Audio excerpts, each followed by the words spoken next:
So why don't we go ahead and get started, if that's okay. Welcome to Friday Morning Medical Conference, sponsored by the Western Montana AHEC. I think I know most of you, but I'm Tim Caramore. I'm a hospitalist here at St. Pat's and faculty with the Family Medicine Residency at Western Montana. We are excited to have Martha Raymond here today speaking on using trust, disclosure, and communication to reduce risk. Martha is the Vice President of Risk, Claims, and Insurance for Providence Health and Services. She's been with Providence for 8 years. Prior to joining Providence, Martha represented physicians and healthcare facilities in malpractice litigation. I'm told that Martha's passion is soccer, which she either watches or plays 3 to 6 times a week. So without further ado, thanks for coming and thanks for your attention.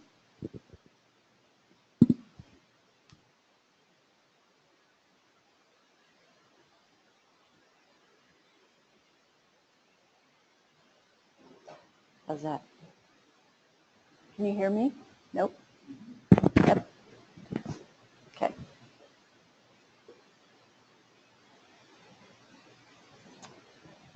So first of all, I'll tell you a little bit about what my department does and how we assist with Providence. And then I'm going to talk about a study that we recently participated in with Kaiser, Ascension, and a few other hospital groups.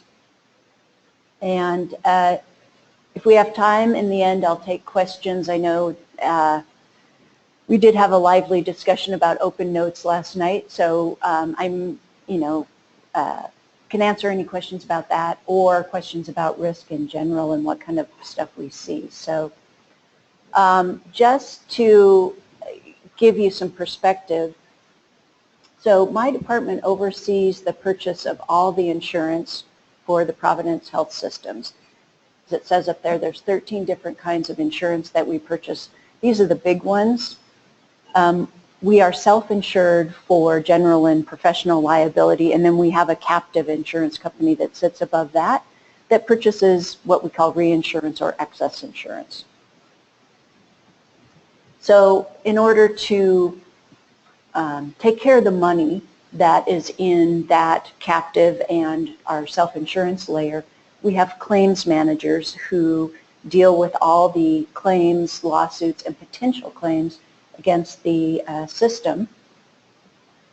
We also spend a lot of time on the phone just talking to people about different issues that come up. And then we look at our losses, look at trending, things like that, and also oversee the Emergency Preparedness Committee. So for claims management, which is the part the most pertinent to this discussion, we have 11 claims managers for the system, and the average years of experience for those claims managers is 23 years. So prior to coming to Providence, most of them worked for one of the big insurance companies that is now out of the business. It's very difficult now. You couldn't, a hospital system, even much smaller than us, could not buy first dollar medical malpractice insurance. So pretty much all the systems have in-house claims now. In my department, there are 2 defense attorneys. Notice I didn't say which one was me, but combined we have 38 years of litigation, med mal litigation experience, and 10 years of in-house experience. So I've been with Providence for 8 years. I hired recently another defense attorney to oversee the claims. In the typical year, we get 310 actual claims. That means somebody wrote or asserted a request for damages but hadn't yet filed a lawsuit, and 161 lawsuits. We have a lot more what we call potential claims as well. That depending on the severity of that, we might investigate, we might not, we might wait for the patient to file suit or write a claim. It kind of depends, but we keep those reserved on our books in order to make sure that we're prepared if they do become claims. We also help physicians and other practitioners with medical board or nursing board complaints. We will assign counsel or go ourselves to defend depositions or help with subpoenas. And then we also provide support to caregivers if there is a claim or even a unexpected outcome. We provide counseling services by 2 physicians who this is all they do is speak to physicians who are involved in an unexpected outcome or a litigation. So when we look at our claims overall, we have what we call occupied bed equivalents. And what that is our actuaries who are going to tell us how much we're going to pay next year for in total lawsuit and expenses. They look at everything we do, down to every delivery, every surgery, every physician we employ, what type of physician they are, everything. And they adjust that risk. The common denominator is an occupied bed equivalent. Every year, for example, I go to a cost of risk conference with about 22 other systems, including Kaiser, Ascension, Trinity, Banner, Intermountain, a lot of systems, and we all compare each other on occupied bed equivalents because it gives you a measurement of risk that you can actually compare apples to apples. So what we have here is the number of claims for Providence per occupied bed equivalent. And you'll see at the bottom on the left there's a 0.01 and then at the top 0.12. That's the range of that group. So we're actually quite far at the low end in terms of the number of claims per occupied bed equivalent we have at Providence.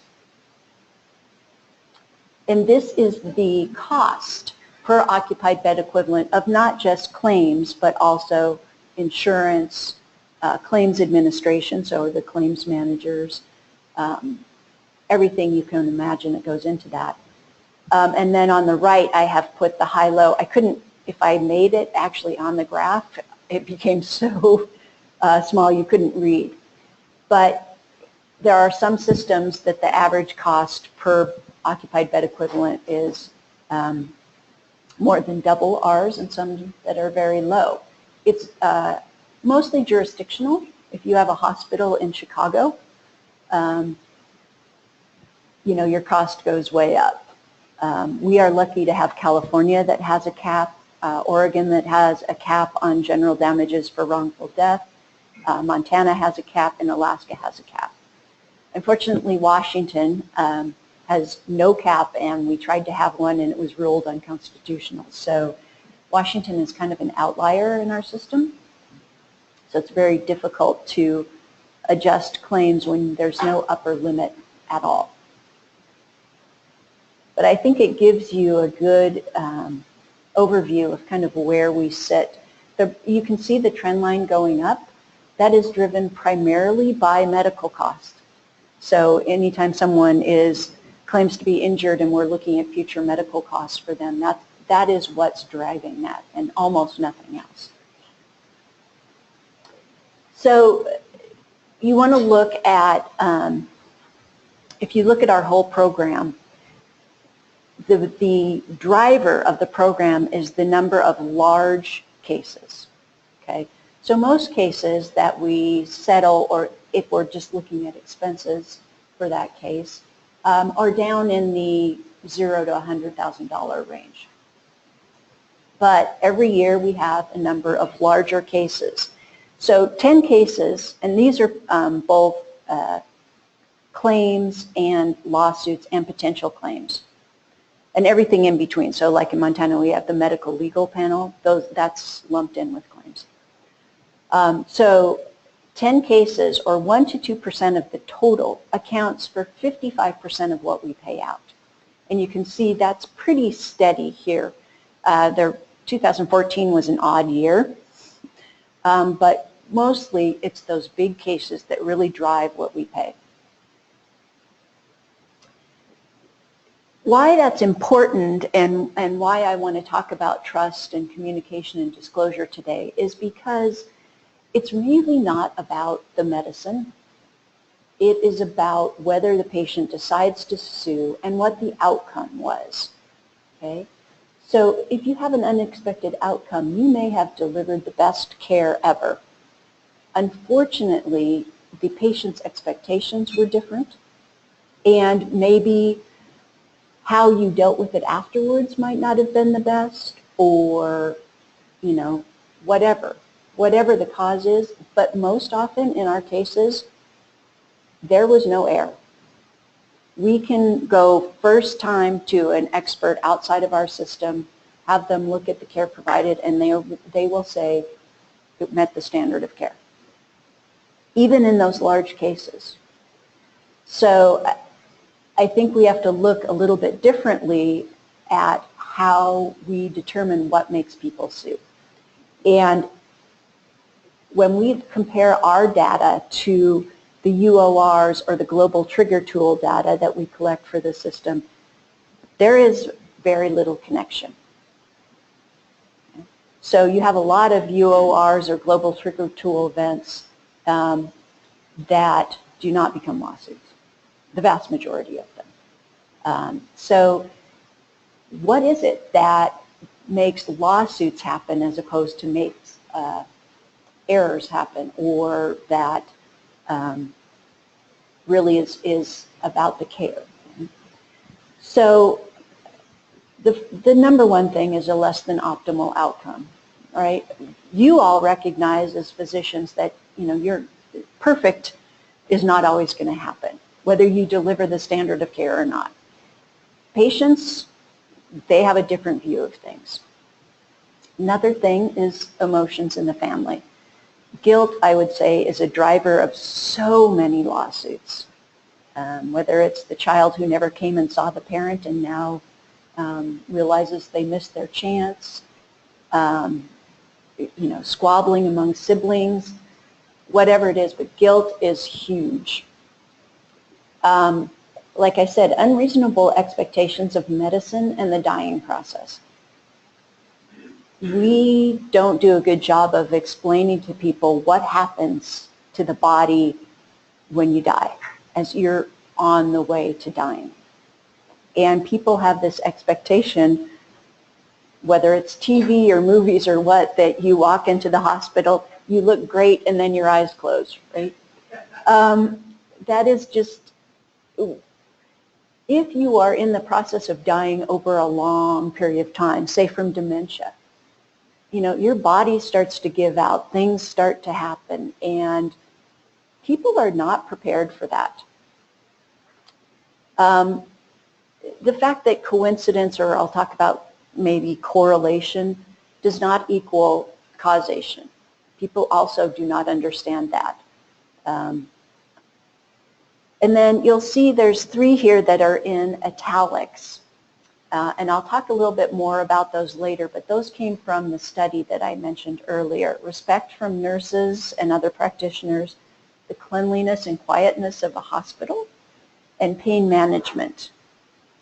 Difficult topic in and of itself. We could talk about that in a whole hour as well. And then our ability to save the lives of very sick people. And if you look back at those 10 largest cases, a lot of them are sepsis cases where 5-10 years ago, those people would have died.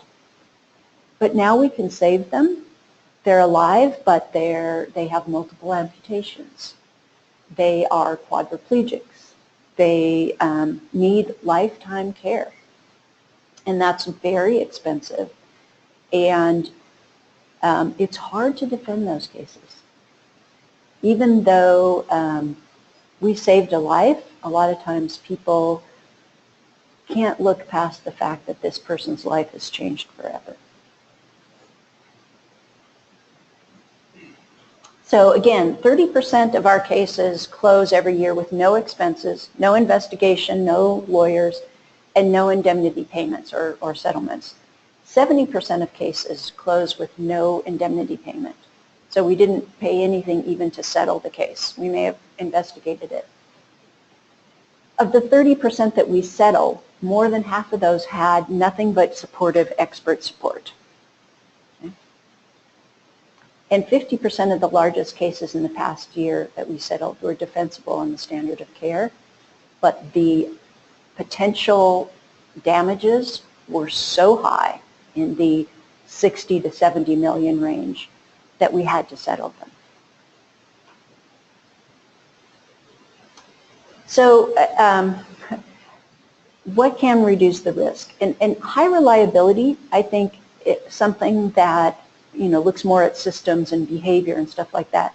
It's going to get at some of those smaller suits in the $100,000 to maybe $250,000 range. The medical error, the medicine errors, the falls, the burns, which for some reason are very frequent. I don't understand that, but that's something that we get a lot of claims for. And it might reduce some of those errors in judgment because it's somewhat about focus, but it's not going to reduce the suits where people sue because the outcome was less than expected. Those people are going to sue no matter what. Okay? One of the things that we're really emphasizing, later today I'm going to a Defense Council meeting with Physicians Insurance, which is the biggest physician insurer in Washington, working together with our co-defendants. It's not a problem we have as much in Montana, but in California, Washington, Oregon, how do we partner with our independent physician practitioners to make sure that we're defending together? In California, one of the biggest problems we have is the fact that we have joint liability. So if we have a $10 million case and the physician has a $1 million policy, and we are even just 1% at fault and they are 99% at fault, and the judgment is $10 million, we pay $9 million and the physician pays their $1 million. It's a huge expense for us in California.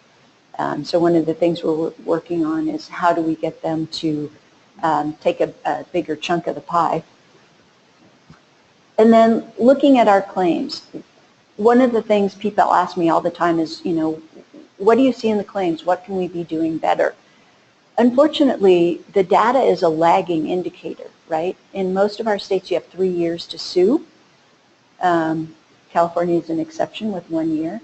And then by the time we do our investigation and really know what happened, we're probably 4 or 5 years down the road. So, what you did 5 years is probably not relevant to what's going on today. So it's really not a very good trending tool other than to say, overall, where could we pinpoint something that I see consistently over 5 years? Okay, so the recent study that we engaged in is Willis Towers Watson. Towers Watson has been our actuary for our medical malpractice claims for a long time. So every year they give us a loss pick. What are we going to pay this year in total for claims, settlements, expenses? This year they did our employee engagement survey. It's hard to see this, but they also do patient satisfaction surveys in some of the systems across the country. So what they were wondering is there a correlation between the level of employee engagement, the patient satisfaction, and how often you get sued? So how many people think that there would be a connection between all those things? A lot of you, right? Okay, so this looked at 81 hospitals nationwide. It also looked at workers' compensation claims in connection with employee engagement, looked at patient satisfaction levels, safety incidents, quality of care based on metrics that we report and things like that, and then malpractice frequency and severity. So, employee engagement and employee health does equal better hospital performance and better patient satisfaction. Does it equal better or lower medical malpractice rates? So, in fact, it's what you would expect, especially for the link between employee opinion and patient satisfaction. So the higher the employee opinion or employee engagement, the more satisfied your patients. And these are the strongest areas of linkage. employees' perception of quality of the hospital. That kind of makes sense, right? If you think you're delivering good care, maybe you really are. Ethical and value-based organizational practices. In other words, whether the employees believed in the ethics of the corporation, in how the leadership pushed that out to the system. Internal coordination. It had a lot to do with teamwork and the ability of the team that you work on to address issues quickly. So how supported the employee felt. So we're seeing a difference of 6 to 9 percentage points from the top quartile to the bottom quartile. So if you look at the top quartile of employee engagement, there's 6 to 9 percentage points difference between the bottom quartile and how patient satisfaction is measured. So a more favorable employee opinion of leaders in the organization is linked, and this was, by the way, Ascension, Kaiser, as I mentioned, so these are big organizations like ours. Greater patient satisfaction, better quality of care results, lower turnover and lower employee absence, higher employee and trust in leaders, and transparent communication from leaders to employees was linked to higher patient satisfaction and higher quality of care based on outcome measures. So, is there a link between employee engagement and medical malpractice rates? Well, it turns out there's not.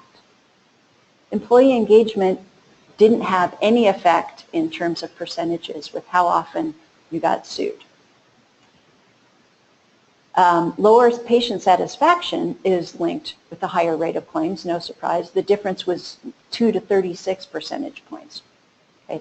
That makes sense. But there weren't as many correlation areas as we expected. So these are the ones that pop out as actually having a statistically significant level of correlation between patient satisfaction and medical malpractice outcomes. In this order: the quality of communication from the caregivers. Number 2 was the cleanliness and the quietness of the hospital. So something that really has very little, maybe in terms of infection it might, but very little to do with the quality of care that the individual patient receives. Courtesy and respect from hospital employees. This includes physicians, even if they're not employed, because we all know most patients don't understand the difference between independent and employed physicians. And then the 4th was pain management. So with that, what do we do about how we avoid medical malpractice claims? So these are kind of the themes that came out of that. Build trust, have open communication, empathize and respect. In the areas of communication where we see the most lawsuits, in particular, are care instructions, informed consent, and realistic expectations. And I harp on this a lot, realistic expectations, because again, as I said with the dying process, we don't do a very good job of explaining to patients, you know, you're not going to be perfect after this, or here is the downside of this, because we just don't want to talk about it, right? So this is another survey about patient satisfaction that CMS did, and it kind of echoes the results of the other survey. What patients care about is, in this order, they're shown respect. The provider showed a genuine concern for their health and emotional well-being. They felt listened to. Their family members were involved and invited into the room, and were, this specifically looked at how well informed the family members were.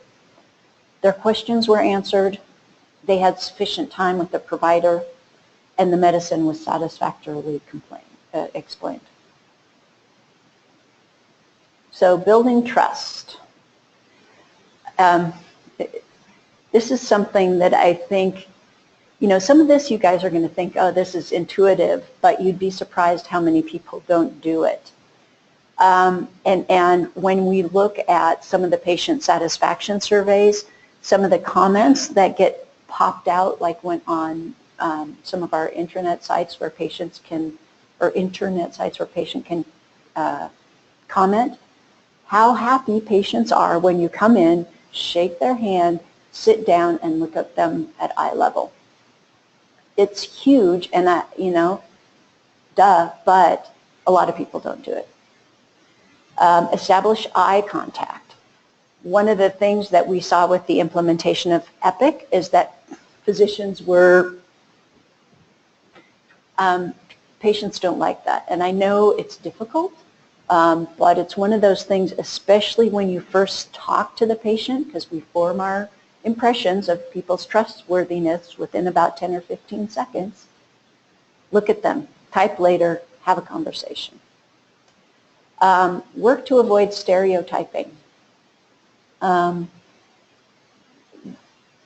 We've had a lot of discussion lately with people who are either in a particular minority group, people who are transgender, people, those groups, and the fact that they do not access medical care in part because they don't feel welcomed, they feel judged, all those kind of things. So how can you take a second and put away those automatic biases you have, and we all have them, and focus on at least presenting yourself without bias. We had a transgender woman come and talk to our risk managers, annual risk managers meeting last week in Seattle. And it was very helpful because you don't realize some of the things that you ask people or say that might be offensive. One of my best friends is of Indian descent. She was born in this country, but a couple weeks ago we were standing on a corner in Seattle and somebody asked her, "What nationality are you?" And she has said, U.S. And, "Oh, well, but I mean, where were you born?" And she said, "Houston." And the person looked completely baffled. But it's a good example. I hope most of us aren't that bad, but a good example of, you're asking a stranger on a street corner this. Those are the kind of things that some people might find offensive. Listen to understand and empathize. A lot of patients who sue complain that the doctor wasn't really addressing their concerns. And I think, especially being a defense attorney, I did, in my very early career, a lot of car crash cases. I am not a sympathetic person. When you come in and tell me that you got hit by a car or rear-ended at 5 miles an hour and you have constant neck and back pain 9 out of 10, I'm like, right. Then what's childbirth, right? So I get that it's sometimes difficult to do that because there are those patients that just are not as sympathetic because of those types of things.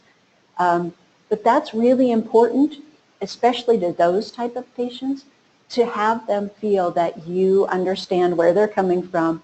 You get that for whatever reason, their problem is huge to them. Reiterate what you've heard. Be transparent and be honest. These are some of the things that people talk about. Keep your promises. If you say you're going to call back or make a follow-up visit or an appointment, make sure that's done. Make the patient a team member. Talk to them more on a one-on-one level again. Become a coach for your patients. Show vulnerability and humor. Patients really appreciate it when you talk about yourself and maybe some issue that you came up against or somebody in your family did. What would you advise your family if they were in the position of your patient? What would you do yourself? Those things patients really connect with.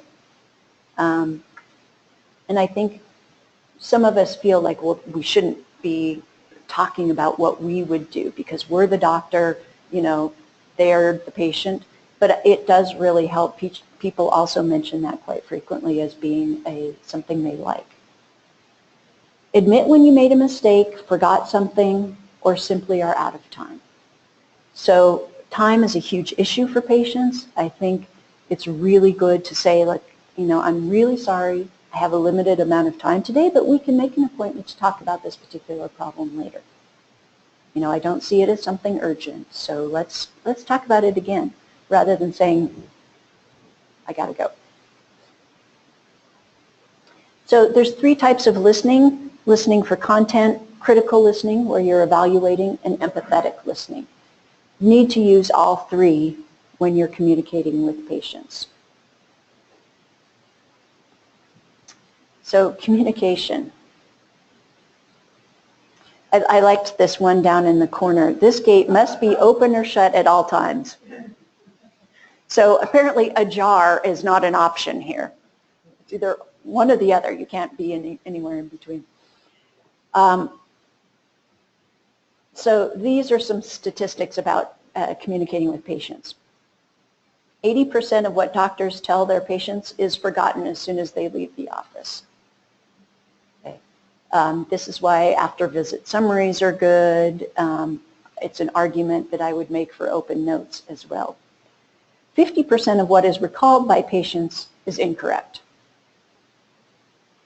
18 to 45% of patients are unable to recall major risks of the treatment they're about to receive. 44% of patients don't know the nature of their operation that they're about to have. And 60 to 68% of patients don't read or understand information in an informed consent form. And I'll confess, I've signed a lot of informed consent forms. I don't read them when I sign them. And I'm a lawyer, so. So these are some of the things, I just pull, this is a random sampling of some of our cases, but these are some things where you kind of go, huh. So diabetic, poorly controlled diabetic, claims he was not told that his foot surgery would lead to amputation. Well, it didn't really.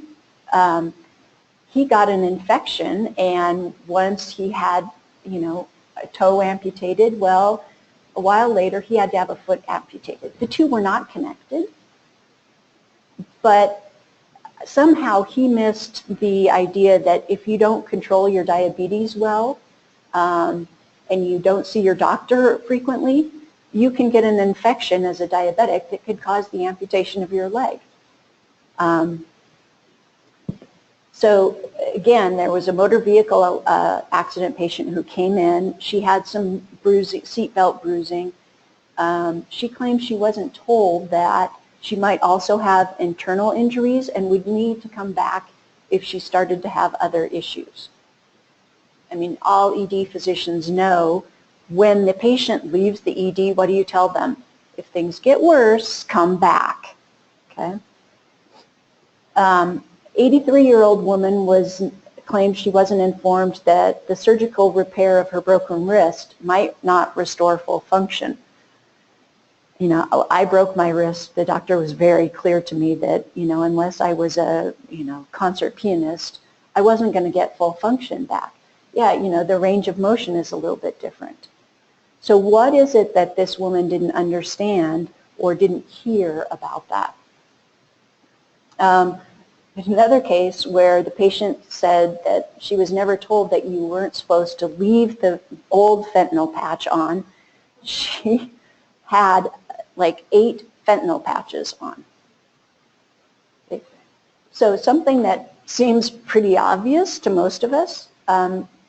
I don't know what the physician instructions were, but obviously it needed to be a little bit more clear. And then again, back surgery, a patient who was having a lot of pain, radiculopathy, claimed that he wasn't told that removal of the disc might not reverse all that, which to me seems crazy because, if you've gone along with this for a long time, it's clear that there might be some permanent damage, right? So one of my big things about informed consent, about treating your patients, is address the negatives. So I think this is difficult for people. It's difficult for people to hear, but it's really important. And one of the things I was thinking about this morning is if you're an oncologist and a patient comes in for cancer treatment, that patient isn't expecting you necessarily to cure them, right? Everybody understands that with cancer, even with the best care, there is a chance you will die. Why don't patients understand the same thing about other conditions? Why is it that if you go in for surgery, for, let's say, a constricted bowel or something like that, why is it that patients don't understand that there are risks associated with that and it might not be a perfect outcome, right? Because we all know, cancer may not be curable, but we think as patients that everything else is.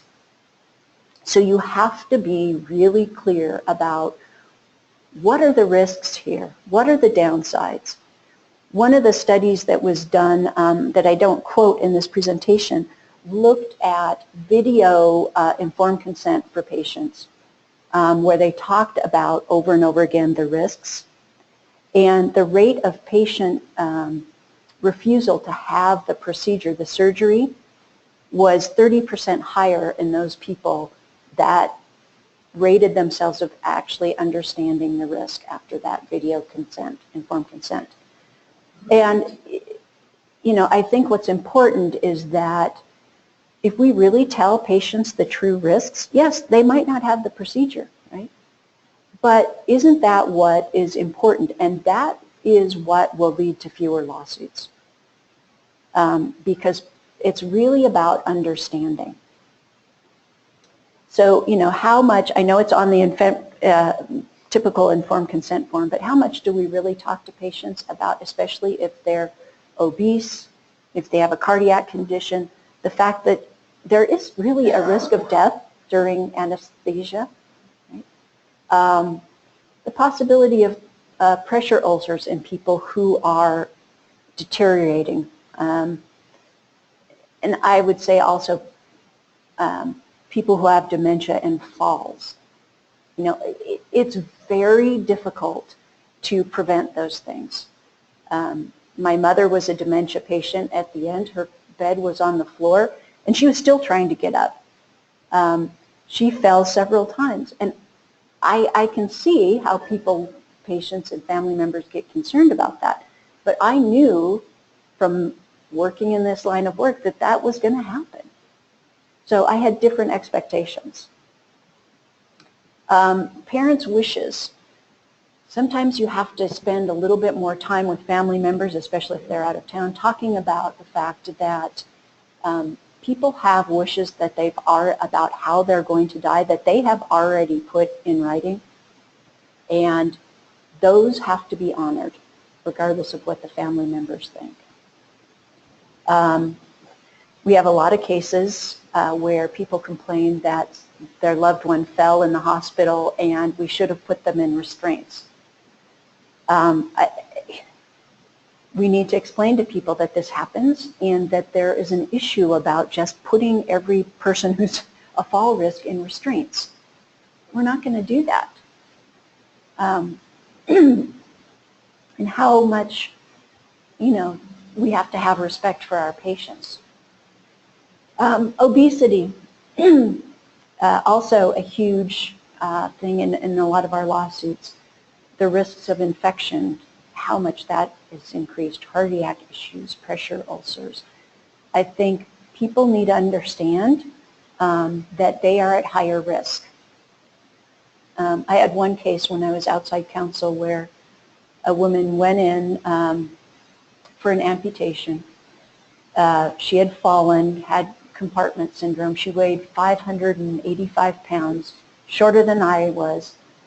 And I was talking to the infectious disease doctor because I just was like, how did this all happen? She ended up passing away from a vascular complication and had sepsis and everything else. And I said to him, I don't get it. You go in for a surgery. How does this happen? How do you end up 18 months later dead? And he said to me, well, Martha, I've never met you, but I'm guessing you're not 585 pounds.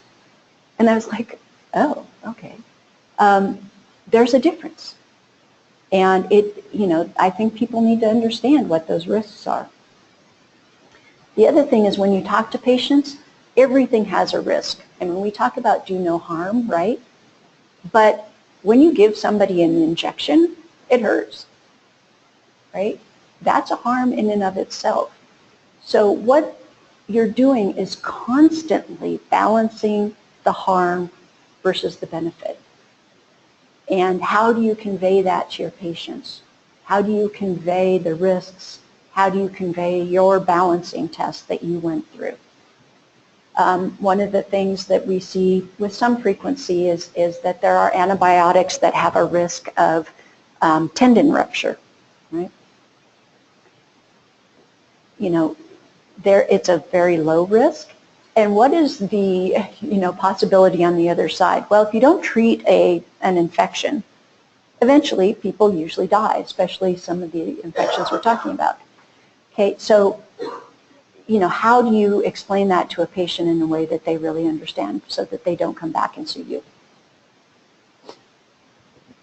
Again, these are some of the examples that I have.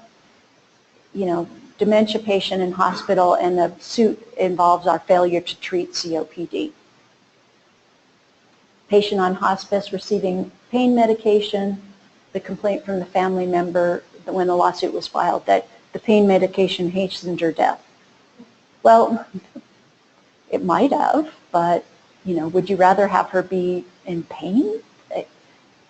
And there wasn't an overdose in that case. I'm going to skip over some of these, but you can see a lot of our lawsuits are about those kinds of issues. This is one where, again, this person is very, very ill, refused dialysis, returned later.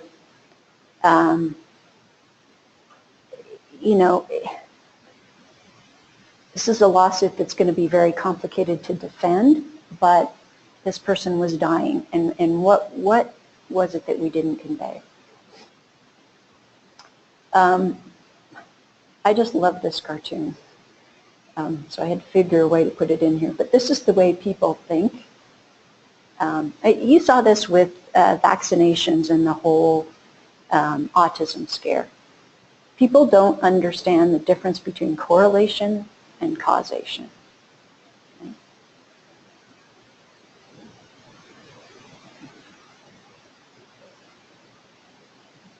Okay, so some of the things that are reflected in this are reflected in our jury research. This was done on juries, I think in 10 states by one of our jury consultants. 72% of the juries assumed that a court system had a way to throw out meritless lawsuits.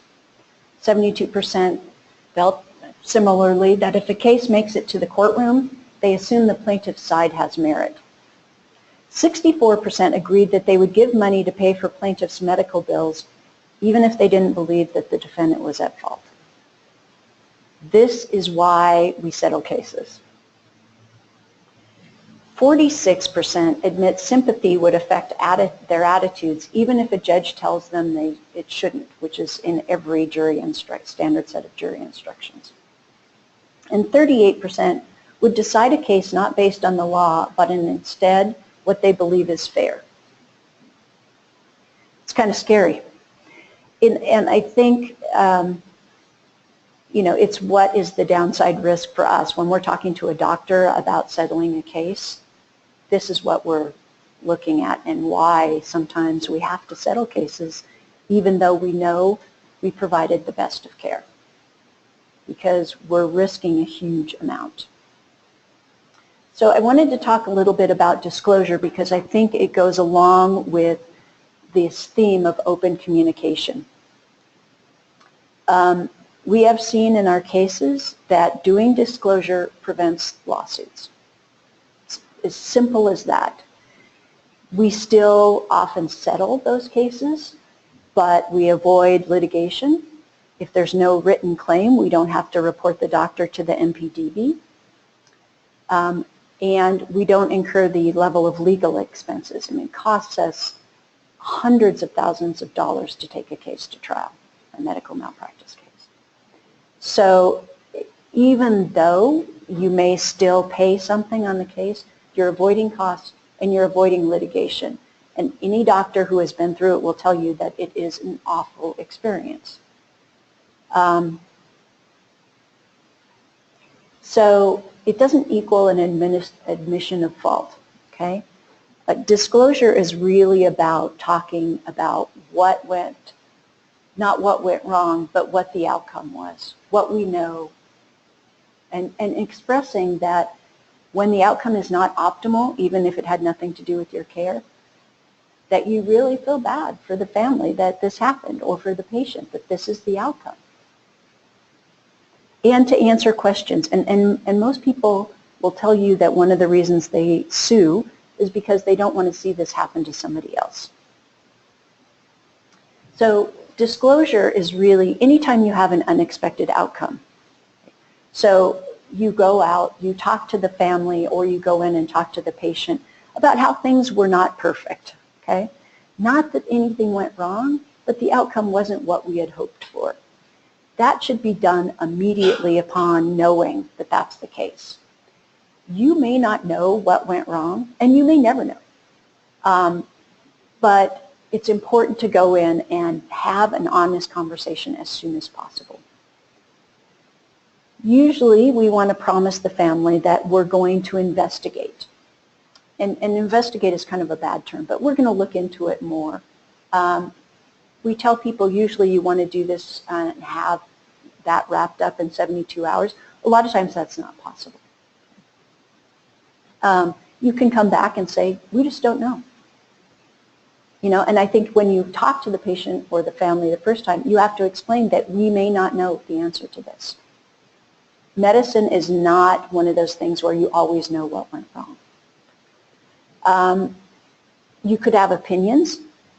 I always tell people, if we have to go get an expert review to decide whether or not we met the standard of care, it's probably not a disclosure case. Because I can find an expert on the opposite side any day of the week. There are always two opinions, almost always. There are a lot of experts out there that will tell you that something went wrong every time there's a bad outcome. And I've seen them on the other side of cases. So I don't like to use expert opinions to do disclosure. So I'm not going to go back to the patient and say, well, our expert said that we violated the standard of care. Because we have had cases where experts have come back and said we violated the standard of care, and then it turns around, we get a specialist and we realize it's something that our expert just didn't know about. We had a pediatric case where the family claimed that our pediatrician never noticed undescended testes. Well, it turns out that there is a condition by which the cord actually shrinks during adolescence. And it can, you know, they can be there and then not. We didn't know that until we consulted the specialist. So we would have disclosed and said, you know, yeah, we violated the standard of care, we didn't notice this, but that wasn't the case. I think another thing that's important is you need to have a level of comfort with the process. If you don't, we'll provide you with education. You can tap into someone who does have a level of comfort. So it's a really important aspect. And if you don't talk to the family, they will assume that you made a mistake and they won't trust you. And that's just the way people are. I'm going to skip over some of this stuff. It's also important to have a non-blaming culture. We don't like to disclose and say, oh, but it was the nurse or something like that, okay? That is really important as well. We have you should communicate frequently, and that's something that we will do for you if appropriate. The claims managers that work for me will take on that role and check in with the patient and the family frequently. Again, you want to be explicit. You want to have a sincere expression of apology or regret, not necessarily because you made an error, but because you empathize with how they're feeling and what the outcome was. Establish a contact person, and when we talk about compensation, that's our part of it. We only do that if it's appropriate. Just because we disclose doesn't mean we're going to give them money. And it's important to judge when the family is ready for that part of the discussion. And we also want to make sure that we then turn that over to the claims manager, so you're not talking to the patient or family about money. That's not a comfortable experience.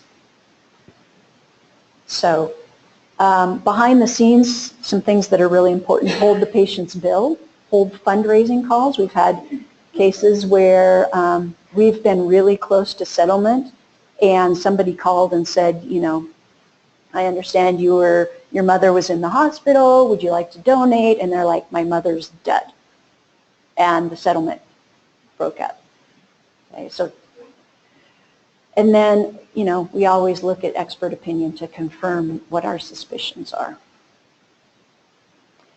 I won't go over this because I want to leave a little bit of time for questions, but this is a case where we disclosed. It was a patient who his heart was burned by a catheter during a bypass surgery.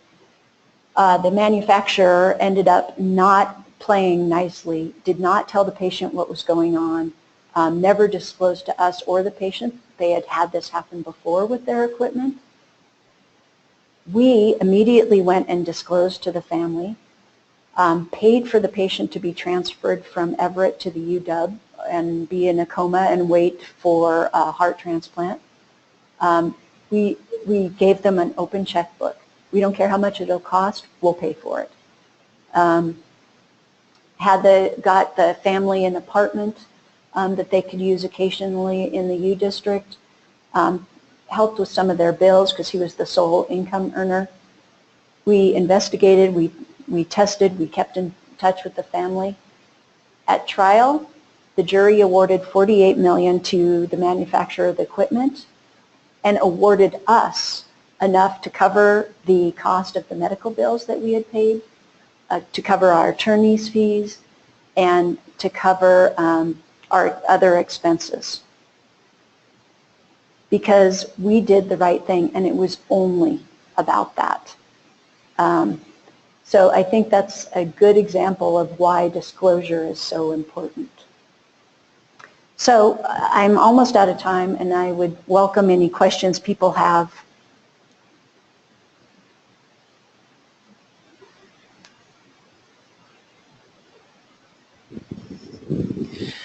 You've been addressing primarily hospital-based issues.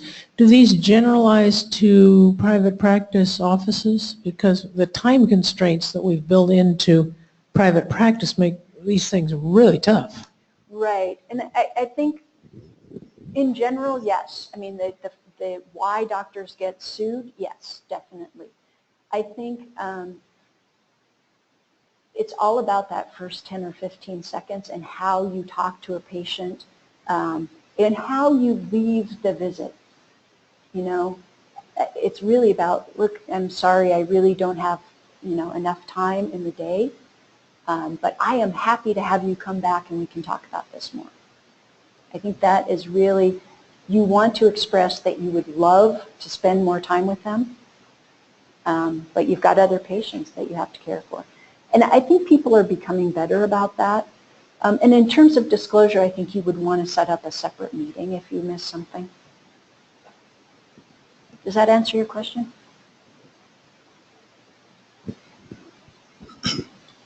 I'm curious. Curious if you notice any differences in Montana claims that could be attributed to the malpractice panel laws in our state compared to the other states where you work? That's a really interesting question. Montana generally is not particularly litigious.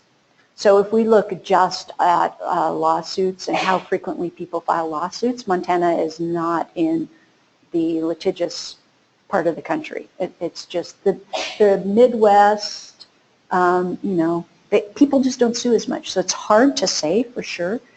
But I will say, if you look at the results of the legal panel and look at how many of those people sue when they get a result that says standard of care is met, I would venture a guess, and this is just my hunch, that it does reduce the number of suits. Some people sue anyway, but a lot of people don't. I think maybe they feel that they've been heard, they've had their day, and it's really important for patients to feel like somebody heard them and understood their grief and their woes and all that kind of stuff.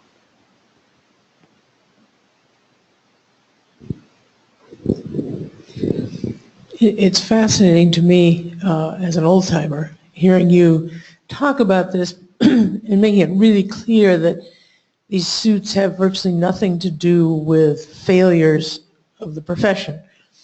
Historically, malpractice was sort of intended to weed out the bad apples. How did that transition happen? I think that's a cultural problem. Unfortunately, like I said, I did car accident cases. I also represented Sound Transit, which is the light rail company in Seattle, Otis Elevator. We have a culture where if something goes wrong, somebody has to be to blame that's not yourself. And it really is just a shift in how we deal with bad outcomes of any kind. It's very interesting to me sometimes to see some of the lawsuits we get in general liability for things like people running into things in our parking lot with their car.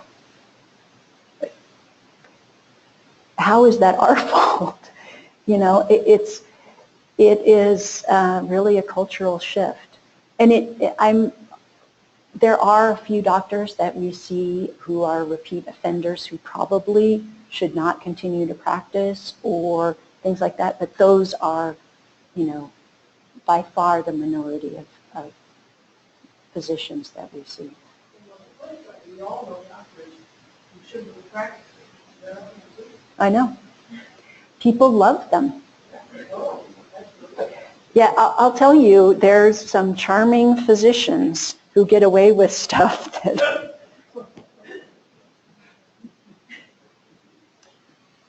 We had a neurosurgeon who wasn't an employee, but who was doing unnecessary back surgeries in Portland and making tons of money doing it. And there were people that he operated on 12 or 13 times. Okay, but he was so charming. I mean, patients loved him.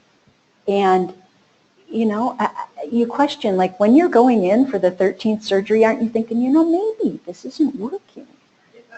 And everybody in the hospital was surprised because he was just the most likable guy. And he had good outcomes in terms of, he didn't have bleedings or, his technique was great.